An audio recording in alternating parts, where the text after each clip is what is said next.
Ritika a intégré l'industrie créative indonésienne depuis plus d'une année. Son entreprise est spécialisée dans la technologie et l'une des principales de son secteur dans le pays.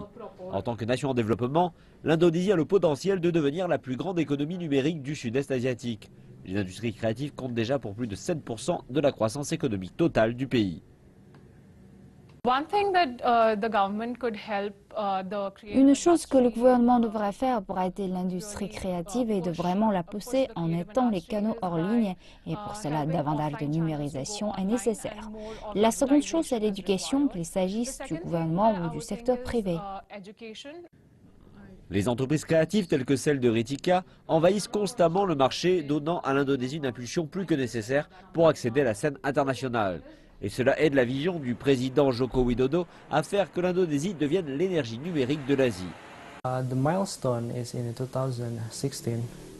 Le tournant remonte à 2016. Nous avons un paquet économique qui inclut la révision de notre liste négative.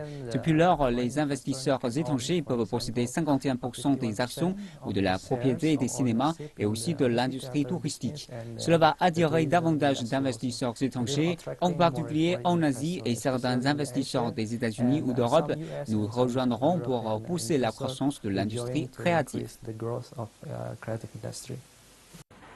Bima déclare que l'économie créative a déjà absorbé près de 16 millions d'emplois dans le pays, aidant à réduire le taux de chômage. Et alors que les investisseurs étrangers arrivent, le secteur se développe, créant un climat commercial impressionnant et des plus attractifs. Le gouvernement indonésien travaille à diversifier l'économie du pays, mettant l'accent sur le renforcement des industries créatives plutôt que sur les secteurs basés sur l'export.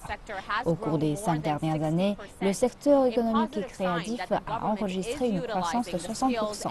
Un signe positif que le gouvernement utilise les talents et les compétences que le pays a à offrir.